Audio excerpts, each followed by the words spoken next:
Hello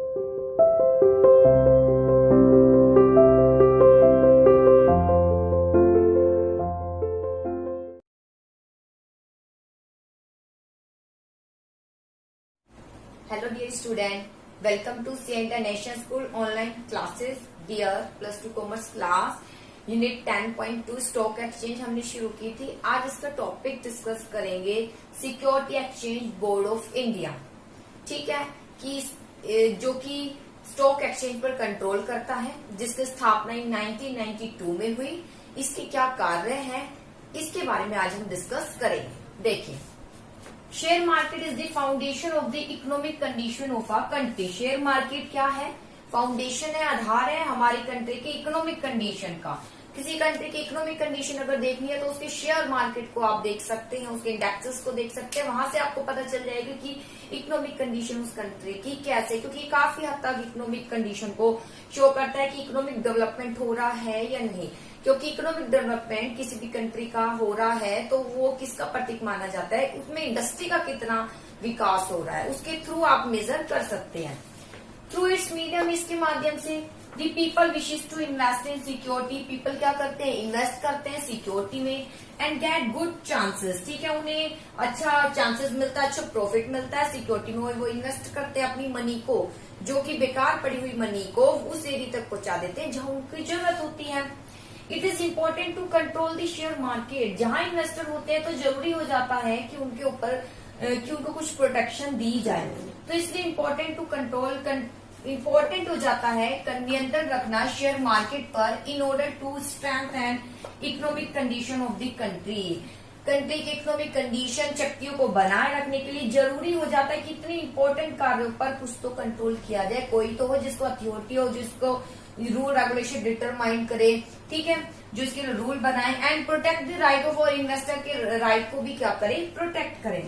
keeping this view, इस view को ध्यान में रखते हुए capital issue act 1947 was in force. पहले सबसे पहले कैपिटल इशू एक्ट लागू किया गया 1947 में। ठीक है, but this act fail to control fully share market. लेकिन ये एक्ट फेल हो गया कंट्रोल करने में शेयर मार्केट को। मतलब इतना जो है इसको जब लागू किया गया तो इससे इतना ज्यादा जिस पर्पज से लागू किया था उतना ज्यादा इससे प्रॉफिट नहीं मिला। मीन्स इसके इतने अच्छे रिजल्ट नहीं आए इस एक्ट के 1947 के।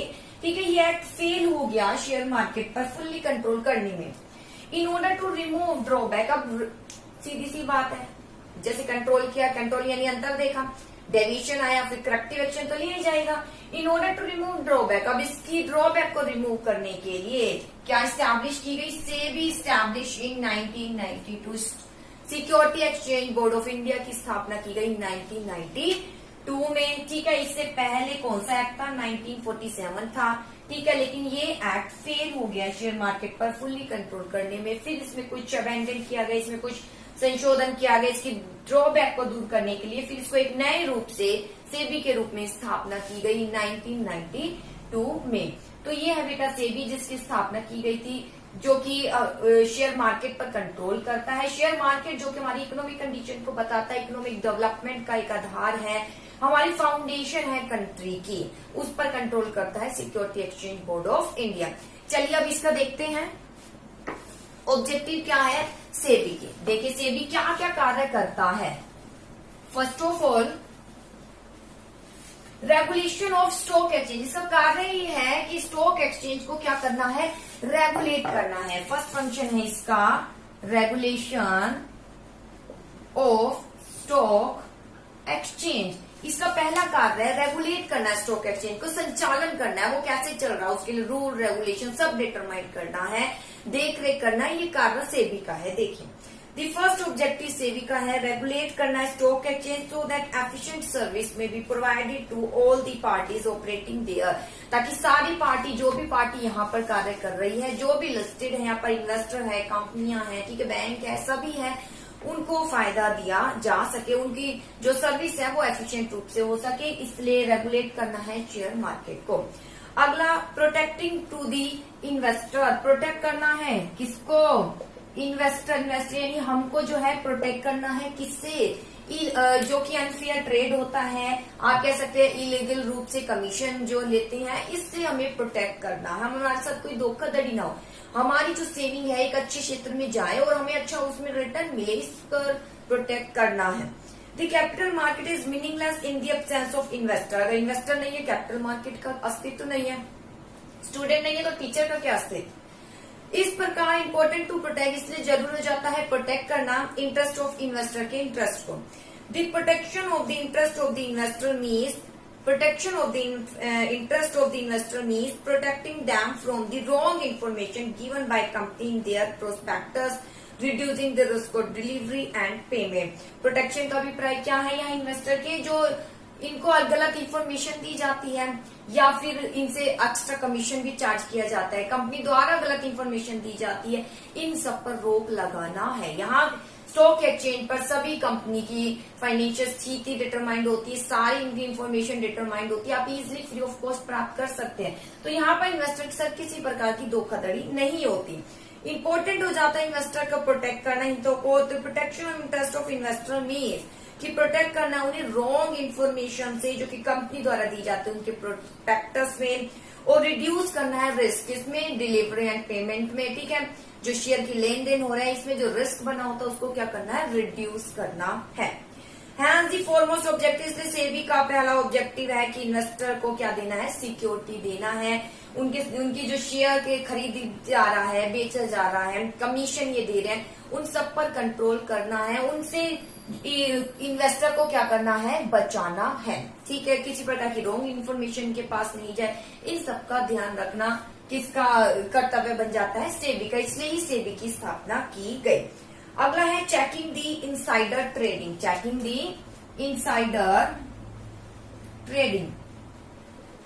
इनसाइडर ट्रेडिंग होती है कि रोकना है इनसाइडर ट्रेडिंग, यानी कुछ ऐसी बात कंपनी की जो अभी सीक्रेट इंफॉर्मेशन है वो बाहर अभी पब्लिश नहीं करना चाहती, लेकिन गलती से कोई जो कहते हैं ना उसकी कंपनी की जो कोई डील करने वाली है, अभी वो सीक्रेट इंफॉर्मेशन है, लेकिन वो इंफॉर्मेशन बाहर निकल जाती है उस कंपनी से, और हो सकता है वो जो डील करने वाली थी, आगे कुछ प्रोजेक्ट शुरू करने वाली थी, उसका लाभ कोई दूसरे उठा ले। तो ऐसा नहीं करना, इस तरीके से सीक्रेट इंफॉर्मेशन को पब्लिश नहीं करना, इससे रोकना, ये कहलाया जाता है insider trading. Insider trading means buying selling of security by those person who has some secret information about the company. Insider trading means जो सिक्योरिटी जैसे खरीदते हैं, बेचते हैं, ठीक है।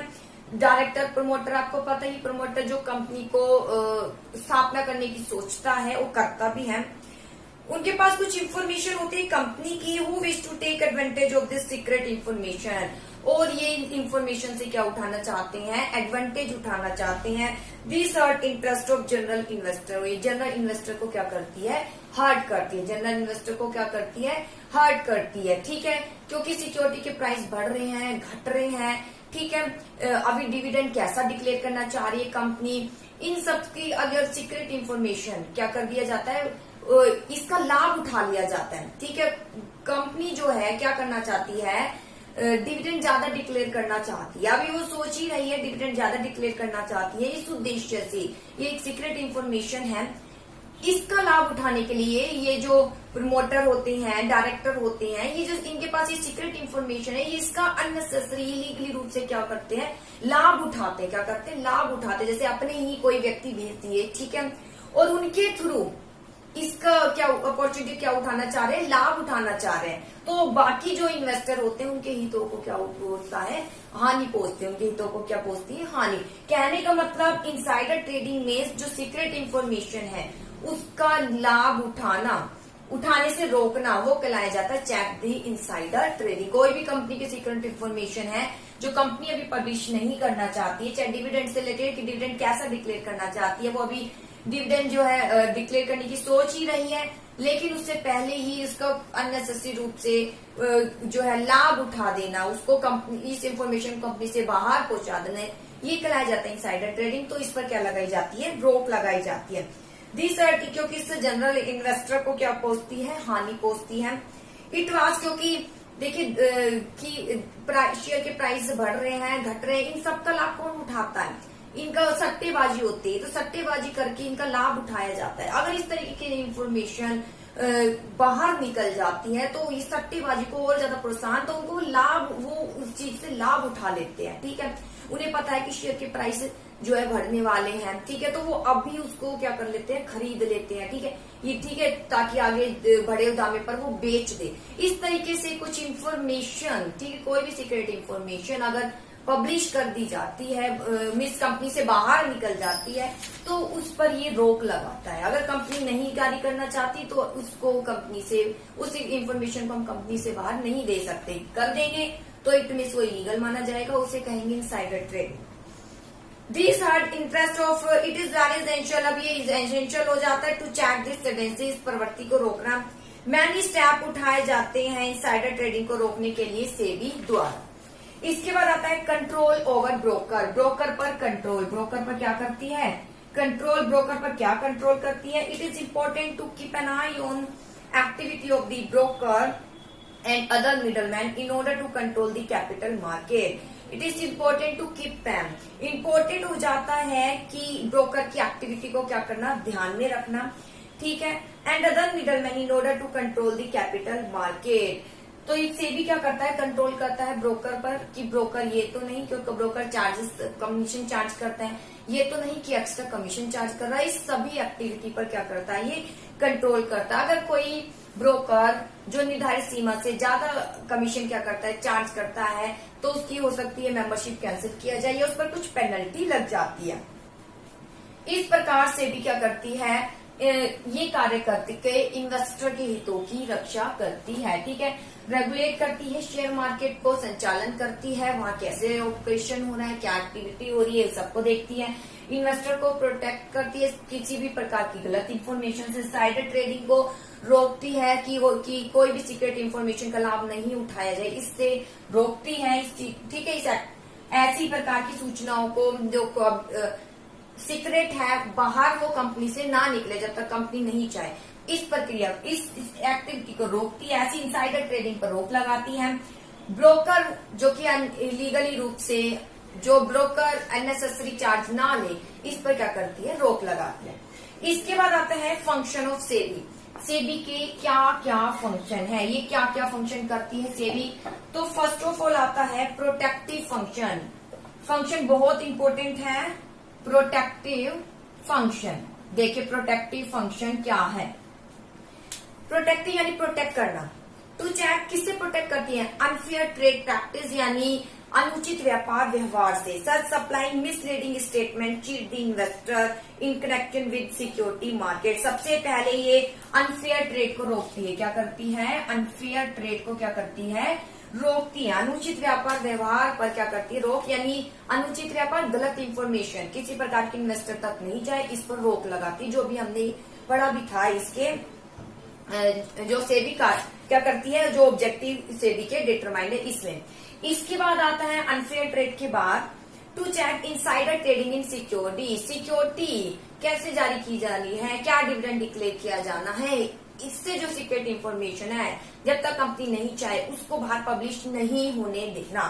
ठीक है, तो इस पर रोक लगाती है। इनसाइडर ट्रेडिंग में इस बाइंग सेलिंग जो सिक्योरिटी की जाती है, उनके पास जो सिक्योरिटी की बाइंग सेलिंग करते हैं उनके पास कुछ सीक्रेट इंफॉर्मेशन रहती है कंपनी की, तो इसका कोई अननेसेसरी रूप से लाभ नहीं उठाया जाए, इस इंफॉर्मेशन को बाहर तक नहीं पहुंचाया जाए, इस पर रोक लगाती है। To provide education relating to dealing in security to the investor. Provide करती है, क्या प्रोवाइड करती है, एजुकेशन। क्या प्रोवाइड करती है, एजुकेशन। किससे रिलेटेड, सिक्योरिटी से रिलेटेड, किसको, इन्वेस्टर को। ठीक है, अनफेयर ट्रेड पर रोक लगाती है, मिसलीडिंग इंफॉर्मेशन नहीं देना। ठीक है, इन्वेस्टर को क्या देती, एजुकेशन देती है, यानी सिक्योरिटी से रिलेटेड सारी प्रकार की इंफॉर्मेशन देती है, उसको एजुकेट करती है। ठीक है, इसके अलावा इनसाइडर ट्रेडिंग पर क्या करती है, रोक लगाती है। सिक्योरिटी से रिलेटेड किसी प्रकार की इंफॉर्मेशन है वो बाहर नहीं जाए, इस पर क्या करती है, रोक लगाती है। Last, promote code of conduct. Code of conduct यानी रूल रेगुलेशन निर्धारित करना। ठीक है, क्या प्रमोट करती है, code of conduct. Code of conduct क्या करती है, निर्धारित करती है। तो ये है इसके प्रोटेक्टिव फंक्शन। 4 है, अनफेयर ट्रेड, ठीक है, इनसाइडर ट्रेडिंग, फिर एजुकेशन करना और कोड ऑफ कंडक्ट। ठीक है, इसके बाद आता है प्रोटेक्टिव फंक्शन के बाद बेटा फंक्शन बहुत इंपॉर्टेंट है। ठीक है, अब आता है रेगुलेटरी फंक्शन। रेगुलेट यानी यहाँ पर कौन कौन कार्य करता है, तो रेगुलेटरी फंक्शन भी का कार्य करती है, रेगुलेट करती है, नियमन करती है। ठीक है, कौन कौन देखिए स्टॉक एक्सचेंज में कार्य करता है, उनको रेगुलेट करती है। First, to regulate the business being done in share market. Share market में ये जो बिजनेस ही चल रहा है उसको रेगुलेट करती है, उनका संचालन करती है, उनका देखरेख करती है। अगला, to registered broker. Registered broker जो ब्रोकर है जिसके थ्रू हम डीलिंग करते हैं, और सब ब्रोकर। रजिस्टर्ड ब्रोकर होते हैं और एक इन्हीं के सहायक होते हैं सब ब्रोकर।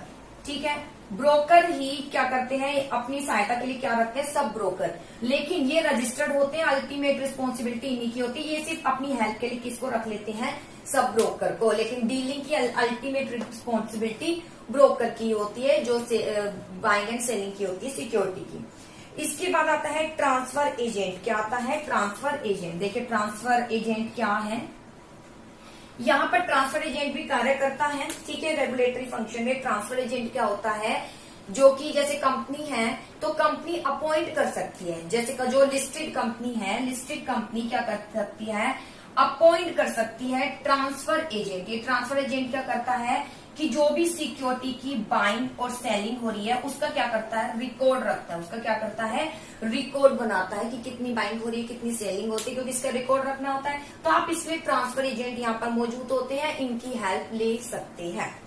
इसके अलावा इसके बाद आता है मर्चेंट बैंक। इसके बाद आता है मर्चेंट बैंक। इसकी चर्चा आपने प्लस वन में भी पढ़ी है, मर्चेंट बैंक की। ठीक है, मर्चेंट बैंक जैसे सेबी मर्चेंट बैंक है, Punjab national bank merchant bank है, स्टेट बैंक ऑफ या बीकानेर मर्चेंट बैंक है। ठीक है, तो मर्चेंट बैंक क्या करता है, ये कंसल्टेंसी का कार्य, मेन कार्य इसका कंसल्टेंसी का कार्य है, यानी सलाह देना, परामर्श देना। ये किसका कार्य करता है, मेन तो परामर्श देता है। इसके अलावा सिक्योरिटी को खरीदने और बेचने का कार्य भी करता है। ठीक है, लीगली कोई इन्फॉर्मेशन देनी हो वो भी देता है। ठीक है, या आपको कोई प्रोजेक्ट पास नहीं हो रहा है तो उसको भी पास करवाने का कार्य करता है मर्चेंट बैंक। तो आप इसकी भी हेल्प ले सकते हैं, किसमें, स्टॉक एक्सचेंज के माध्यम से। इसके बाद आता है अंडर राइटर। अंडर राइटर क्या है, जैसे कंपनी है तो वो क्या कर सकती है, अपनी शेयर को सीधा किसको बेच सकती है, अंडर राइटर को। फिर अंडर राइटर क्या करते हैं, इसे किसको बेचते हैं, जनरल पब्लिक को क्या कर देते हैं, इश्यू कर देते हैं वो सिक्योरिटी। तो अगर आप पब्लिक को नहीं देना चाहते तो आप इसकी हेल्प ले सकते हैं। अंडर राइटर क्या करते हैं, खरीद लेते हैं सारी सिक्योरिटी को, फिर ठीक है उसके बाद इसको किसको जारी कर देते हैं, जनरल पब्लिक को। तो आप इनके माध्यम से क्या कर सकते हैं, इनको बेचकर सिक्योरिटी को अपनी हेडेक दूर कर सकते हैं जनरल पब्लिक को जारी करने की। जो जनरल पब्लिक को जारी की जाती है सिक्योरिटी, वो हेडेक खत्म कर देता है अंडर राइटर। ठीक है, इसके बदले में वो क्या लेता है, कुछ कमीशन लेता है। ठीक है, तो आप अंडर राइटर के थ्रू जारी करा सकते हैं, अंडर राइटर को सेल कर सकते हैं सिक्योरिटी, जो ये बाइंग एंड सेलिंग करता है सिक्योरिटी की। मर्चेंट बैंक मेनली रूप से कंसल्टेंसी का कार्य करता है। ट्रांसफर एजेंट जो सिक्योरिटी की बाइंग एंड सेलिंग होती है उसका रिकॉर्ड रखता है। सब ब्रोकर, ब्रोकर की क्या करता है, हेल्प करता है। इसके बाद आता है टू रजिस्टर रेगुलेट करना, क्रेडिट रेटिंग एजेंसी। देखिए क्रेडिट रेटिंग एजेंसी क्या होती है, क्रेडिट रेटिंग एजेंसी जैसे कि आप बैंक जाते हैं, बैंक से लोन लेना चाहते हैं, कोई कंपनी बैंक से लोन लेना चाहती है। ठीक है, ज्यादा लोन लेना चाहती है, क्रेडिट रेटिंग एजेंसी। मान लीजिए बैंक से लोन लेना चाहती है कोई कंपनी। ठीक है, तो कंपनी लोन लेना चाहती है, काफी बड़ी मात्रा में लोन लेगी। ठीक है, लाखों में, करोड़ों में। तो क्रेडिट रेटिंग एजेंसी क्या करती है, जो उधार लेने वाला है उसकी वेरिफिकेशन करती है कि क्या वो पे कर पाएगा या नहीं कर पाएगा, जो कि उसने मनी वो लेना चाह रहा है, क्या टाइम पे कर पाएगा या नहीं। ऐसा तो नहीं कि इस मनी को लेकर वो कहाँ पर इन्वेस्ट करना चाह रहा है, सब कुछ, उसका बैकग्राउंड क्या है, ये सब कुछ देखती है। इसका बैकग्राउंड क्या है, पूरा इसका चिट्ठा खोल देती है। जो व्यक्ति जो डेटर होते हैं उसका पूरा चिट्ठा खोल देती है क्रेडिट रेटिंग एजेंसी, ताकि जैसे जो बैंक है इजीली रूप से वो फंड प्रोवाइड कर सकते हैं, उनकी हेडेक दूर हो सकती है। बैंक इनकी हेल्प लेते हैं क्रेडिट रेटिंग एजेंसी की, इनके थ्रू ये पूरी वेरिफिकेशन करती है कि इस कंपनी को मनी देना सही है या नहीं। ठीक है, ऐसा तो नहीं उस कंपनी ने काफी लोन लिया हुआ है और आपका पहले पे नहीं कर रही तो आपका कहां से पे करेगी। तो सारी वेरिफिकेशन करके इंफॉर्मेशन देती है, तो ये कहलाई जाती है क्रेडिट रेटिंग एजेंसी। तो यहाँ भी मनी की लेन देन होती है। ठीक है, तो क्रेडिट रेटिंग एजेंसी रेटिंग जारी कर देती है कंपनियों की, ये रेटिंग है, इस समय पर आपको डिविडेंड देगी, इसकी स्थिति ऐसी है, वो एक रेट जारी कर देती है, इसे बोलते हैं क्रेडिट रेटिंग एजेंसी। इसके बाद आता है वेंचर कैपिटल फंड। ठीक है, वेंचर कैपिटल फंड क्या होता है देखिए, वेंचर कैपिटल फंड यानी जब स्टार्टअप शुरू करते हैं, ठीक है, स्टार्टअप शुरू करते हैं, स्टार्टअप आपने प्लस वन में भी पढ़ा था, ठीक है, कि स्टार्टअप है, आपके पास सिर्फ योजना है लेकिन आपके पास मनी कुछ भी नहीं है, कोई सिक्योरिटी नहीं है, तो इसके लिए कौन हेल्प करता है? बैंक आजकल हेल्प करते हैं। आपकी आइडिया आपका है लेकिन इन्वेस्ट वो करते हैं, वो कहलाया जाता है स्टार्टअप, तो उसकी पूंजी को बोलते हैं वेंचर कैपिटल फंड। तो जो ये कार्य करती है वेंचर कैपिटल यानी प्रोवाइड करने का कार्य, फंड प्रोवाइड करने का, उसे कहते हैं वेंचर कैपिटल फंड। तो यहाँ पर ये रेगुलेट करती है वेंचर कैपिटल फंड को कि मनी तो दी जा रही है, मनी दी जा रही है, किसके लिए दी जा रही है? इन्वेस्टमेंट लगाया जा रहा है, किसके लिए लगाया जा रहा है? एक नए प्रोजेक्ट को शुरू करने के लिए। तो स्टार्टअप जो स्कीम है उसको ये क्या करती है? रेगुलेट करती है। इसे जोखिम पूंजी भी कहते हैं। टू रजिस्टर कि भाई आपकी मनी है तो आप मनी तो दे रहे हो लेकिन मनी एक वेंचर कैपिटल के रूप में भी आपकी मनी जा रही है, तो ऐसा तो नहीं उसमें जोखिम है, तो उसको ये रेगुलेट करती है। इसके बाद regulate register collective investment like mutual fund, किसको करती है? Mutual fund. म्यूचुअल फंड क्या होते हैं पहले भी बताया था कि म्यूचुअल फंड है। अगर आपको ज्यादा जानकारी नहीं है कि कैसे हम डीलिंग करें शेयर मार्केट में, या आपके पास टाइम नहीं है, तो आप इन संस्थाओं की हेल्प ले सकते हैं। ये क्या करते हैं? ये 500 रुपए से शुरू हो जाता है यहाँ पे इन्वेस्टमेंट, आपकी मनी को लेते हैं, काफी इसमें अच्छे स्पेशलिस्ट होते हैं, ठीक है, वो आपकी मनी को आगे क्या करते हैं? इन्वेस्ट करते हैं और आपको एक वादा करते हैं आपको आपके इन्वेस्टमेंट पर अच्छा रिटर्न मिलेगा। ये कहलाए जाते हैं म्यूचुअल फंड की हम इनको देकर अपनी सरदर्दी खत्म कर लेते हैं, बाकी इनकी मर्जी, हमारा मनी कहीं भी किसी भी सिक्योरिटी में इन्वेस्ट करे, वो इनके ऊपर डिपेंड है, या हम भी कह सकते हैं। ये कहलाया जाता है mutual fund. Carry out audit of share market, audit करता है, अंकेशन लेखा रखता है, ठीक है, ये कहलाया जाता है regulatory function. Regulatory function share market को regulate, broker, sub broker, agent, crediting agency, venture capital, ठीक है, म्यूचुअल फंड, ये सब। डेवलपमेंट फंक्शन, अब आता है डेवलपमेंट फंक्शन। क्या क्या है इसका डेवलपमेंट फंक्शन देखिए,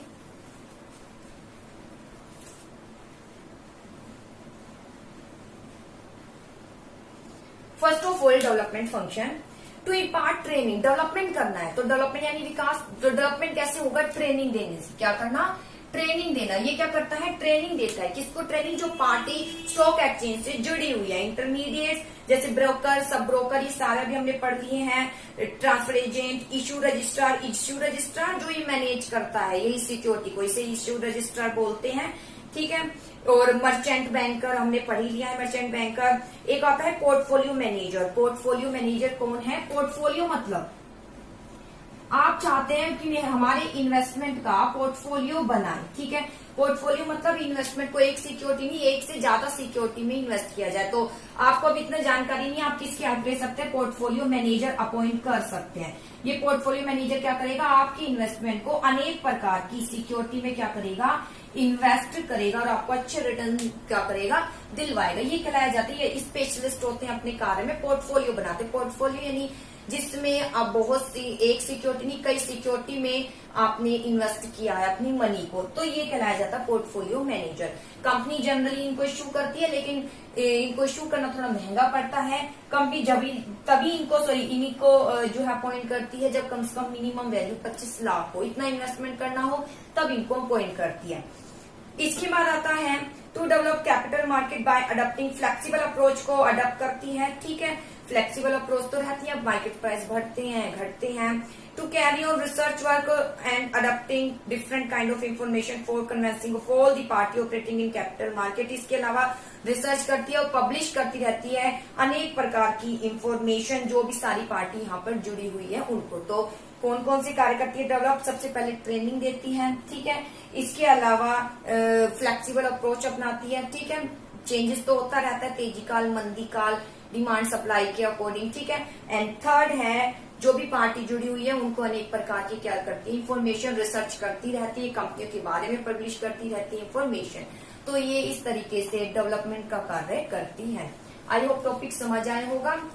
एक बार अच्छे से पढ़ने की कोशिश करना क्योंकि ये इम्पोर्टेंट है। सेबी के फंक्शन काफी आते हैं पेपर में। ओके।